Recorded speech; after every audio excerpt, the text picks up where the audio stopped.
안녕하십니까? 주영호 목사입니다. 지난 한 주간도 잘 지내셨는지요? 오늘도 계속해서 요한계시록에 우리 주님이 언급하신 7교회 가운데 네 번째 교회인 두아디라 교회에 대하여 지난 주일에 이어서 계속하여 주신 말씀을 저희가 살펴보는 시간을 갖도록 하겠습니다. 이 7교회는 우리 주님 예수 그리스도께서 승천하신 이후에 지금의 터키 지방인 소아시아에 있었던 그 7지방에 있는 그 교회들의 이름입니다.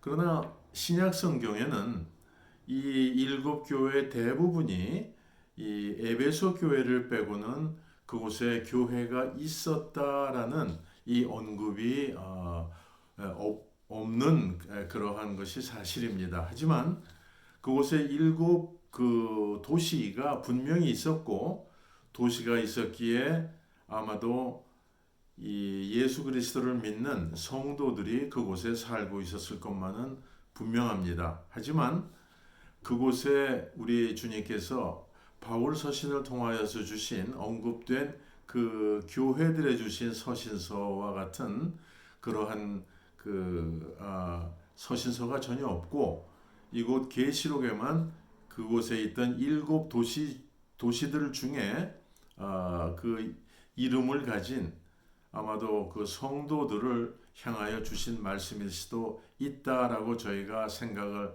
하지만, 신약 성경에서는 에베소 교회만 빼놓고는 이 계시록에 이 언급된 다른 교회들은 언급되고 있지 않습니다. 그리고 또 한 가지 우리가 분명하게 또 한번 생각해 봐야 되는 것은, 요한계시록은 말씀 그대로 신약 성경의 유일한 예언서입니다. 그래서 계시라는 것은 우리 주님께서 앞으로 일어날 일에 대하여 보여주시는 그러한 말씀이 바로 이 계시록의 말씀이기 때문에 그 7 도시에 있던 성도들에 대한 말씀이기도 하겠지만, 동시에 이 7 교회들의 각자 독특한 그 내용들을 살펴보면 그것이 그 당시에 7 도시에 있던 그 성도들 뿐만이 아니라 교회 역사를 우리 주님께서 계시록에 말씀하신 앞으로의 교회가 시간을 지나며 이러한 일들이 있을 것이다라는 그 계시에 대한 예언에 대한 말씀이기 때문에, 또한 그 7 교회들이 가지고 있는 독특한 그 모습들을 통하여서 우리가 그 교회 역사에 나타난 어떠한 일정 기간 동안에 대한 말씀이라고도 우리들이 해석해 볼 수 있는 것입니다. 그래서 예를 들면 에베소 교회는 그 초대교회이기 때문에 우리 주님을 향한 사랑이 정말 그 넘치던 가장 모범적인 교회 중에 하나였습니다. 그리고 실제로 이 교회는 에베소서에도 언급되었듯이 존재하였던 그 교회이지요. 그러나 그들의 시간이 지나며 이제 주님 예수 그리스도를 향한 사랑이 서서히 식어갔음에 대하여 우리 주님이 책망하시고 언급하신 그 교회가 에베소 교회입니다. 서머나 교회는 그 서머나 교회에 대한 말씀에도 나타났듯이 많은 고난과 환난을 당하던 그 교회였음을 이제 말씀하고 있습니다. 그래서 우리가 로마 시대에 그 엄청난 핍박과 환난을 당하던 그 기간을 우리가 90년대부터 313년까지의 기간을 우리가 서머나 교회의 기간이다라고 이렇게 이해할 수 있는 것입니다. 또한 그 다음에 언급된 버가모 교회는 바로 가죽 제품이라고 하는 파치먼트라고 하는 이 가죽 제품이 유명한 그 도시였기에 그곳에 아마 재물이 굉장히 풍성하였던 것 같습니다. 그래서 우리 주님께서 재물이 풍성한 그곳에 바로 사단의 위가, 사단이 그 본부같이 삼았던 그러한 곳이 있었다라는 언급을 볼 때 이제 자유롭고 부유하였던 그 당시에 사탄의 그 유혹이 얼마나 심했던 그러한 교회였던가를 우리가 생각해 볼 수 있는 것입니다. 그리고 우리가 지금 살펴보고 있는 두아디라 교회에는 독특하게 언급된 것이 이 이세벨, 그 이세벨의 그 이름이 언급되고 있습니다. 이세벨은 열왕기상 16장에 보면은 이스라엘의 가장 악한 왕이었던 아합의 부인으로서 그녀는 이 바알을 숭배하던 그 여자였지요. 그래서 이스라엘의 그 아합 왕에게 영향을 끼치기도 하면서 가장 이스라엘 역사의 어두웠던 시대의 그 시대를 언급하는 것이 바로 이 이세벨이라는 여자 때문입니다. 그런데 이 두아디라 교회가 바로 그 서기 590년에 그 첫 교황이 세워진 이후에 이제 종교개혁이 일어날 때까지 약 한 1000년 동안의 기간을 우리가 중세 시대라고 하며 가장 어두웠던 암흑 시대라고 하는 이 사실을 살펴보면 이세벨이 있었던 가장 그 북이스라엘의 어두웠던 기간과 이것이 맞아 들어가기 때문에 우리는 이 두아디라 교회를 바로 중세의 그 암흑 시대에 있었던 교회, 즉 로만 캐톨릭 처치에 대한 그 말씀이다라고 우리가 이렇게 이해를 할 수 있는 것입니다. 그래서 오늘은 두아디라 교회를 보면서 이 암흑 속에 있었던 그 기간에 1000년이라는 기간 동안에 있는 그 교회들과 성도들 가운데 그 살아있는 성도들이 있었음을 극소수이지만은 우리가 지난 시간에 보아했습니다. 그래서 여기에 살아있다, 즉 생명이 있다라는 이 말씀을 우리가 살펴볼 필요가 있습니다. 생명이 있다, 살아있다라는 이 말은 무엇을 의미하는가? 우리가 생각해 보면 이 한글이나 영어에는 생명 또는 life라는 이 한 단어로 표현되고 있지만 그러나 원어 성경인 신약 성경의 헬라어는 두 가지의 이 생명에 대하여 언급하고 있습니다. 첫째는 조에라는 생명이고 다른 하나는 비오스라는 이 생명입니다. 조에라는 생명에서 나온 그 단어가 우리가 동물원이라고 할 때 주올로직 그 가든이라고 하는 주올로지가 여기서 나왔고 또 이 비오스라는 곳에서 나온 그 학술명이 바로 바이올로지아라는 바로 이제 두 단어가 언급되고 있습니다. 그래서 이 생명이 있다고 말씀을 하는 것은 바로 이 조에라는 생명과 비오스라는 두 가지의 생명이 동시에 존재해야지만 진정한 생명을 소유하고 있음을 우리들에게 말씀하고 있습니다. 조에라는 이 생명은 성경에서는 하나님께서 갖고 계신 절대적인 면에서의 생명이라고 표현을 하고 있습니다. 즉 죄로 인하여 사람이 잃어버린 그 생명을 의미하고 그리고 사망의 정반대되는 생명을 의미하는 것이 조회라는 이 단어로 표현되는 생명입니다. 그래서 이 요한복음 5장 26절에 대하여는 이렇게 말씀하죠. 아버지께서 자기 속에 생명이 있음 같이 아들에게도 생명을 주어 그 속에 있게 하셨고 라는 여기에 표현된 생명이 하나님과 예수 그리스도 안에 있는 생명이 바로 이 조회라는 이 단어로 표현이 되고 있습니다. 그리고 요한일서 1장 2절에는 이 생명이 나타내신 바 된지라 이 영원한 생명을 우리가 보았고 증거하여 너희에게 전하노니 이는 아버지와 함께 계시다가 우리에게 나타내신 바 된 자니라. 예수 그리스도께서 바로 이 생명, 영원한 생명이신 하나님께서 소유하신 생명을 소유하신 분이라고 이렇게 말씀을 하고 있습니다.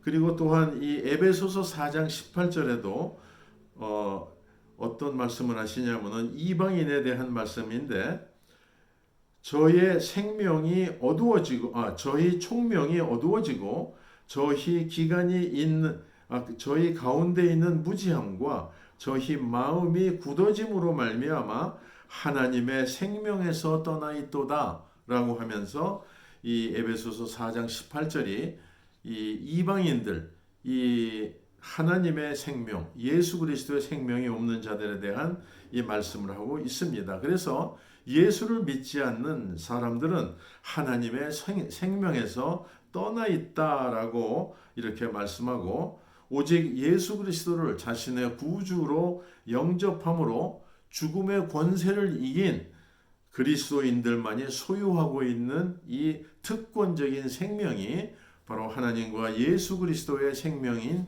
이 조회라는 이 생명인 것을 저희들에게 말씀해 주고 계십니다.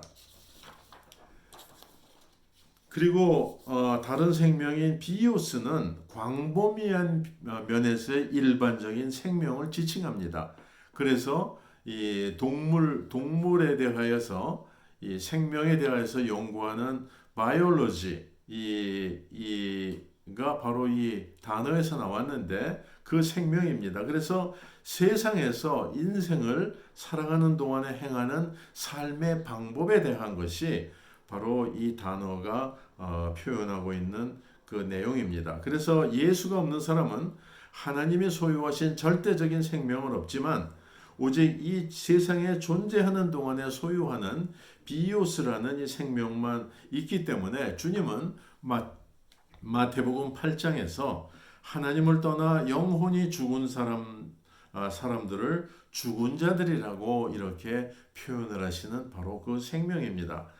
그러나 그리스도인은 절대적인 하나님의 생명뿐 아니라 바로 이 상대적이라고 우리가 표현할까요? 하는 이 비오스의 생명까지도 소유하고 있기 때문에 이 세상을 그리스도인들도 사랑하는 동안에 주어진 삶을 소홀히 할 수 없음을 우리들에게 말씀하시는 것입니다. 그래서 우리 그리스도인들도 삶에서 자신에게 주어진 삶에 최선을 다하며 실천하며 살아가야 되는 것이다 라고 이렇게 말씀하고 있습니다.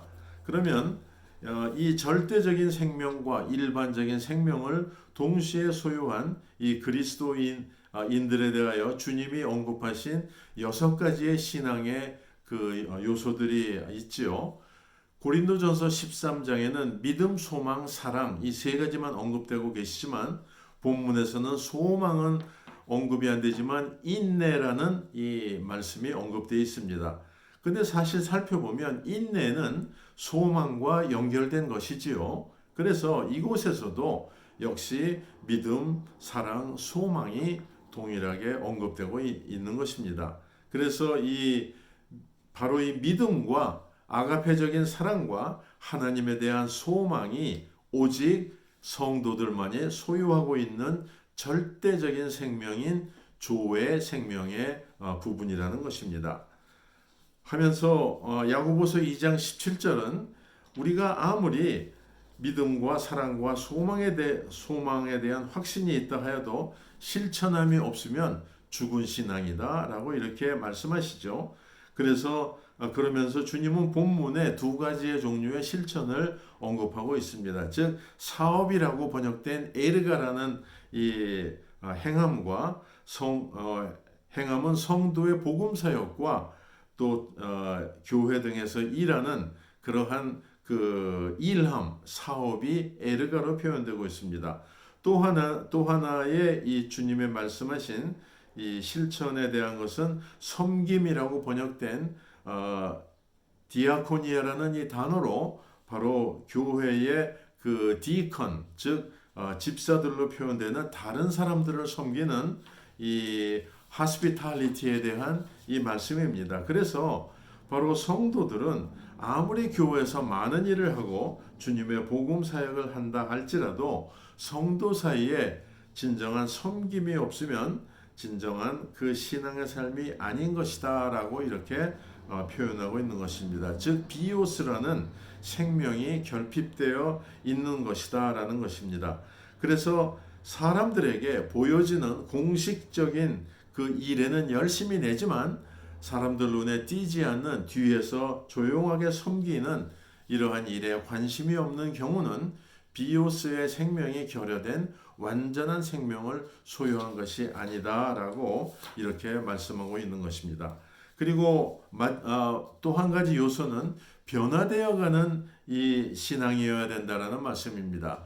이 처음 모습보다는 나중의 모습이 더 이렇게 풍성한 거기에 대한 말씀이죠. 나중 행위가 처음 행위보다 많다라고 말씀하신 것입니다. 그래서 영적으로는 믿음의 성장이 있어야 되고 삶에서는 예수 그리스도의 성품으로 변화되어 가는 성화의 삶이 있어야 된다는 말씀입니다. 그래서 결론적으로 생명이 있음이란 예수 그리스도를 신뢰하고 예수 그리스도의 사랑에 반응하며 예수 그리스도의 성품으로 변화되어가는 삶이 바로 진정한 생명이 있는 성도의 모습이래야 된다는 것이 바로 이 두아디라 교회를 통하여서 우리 주님께서 우리에게 주시는 말씀의 내용입니다.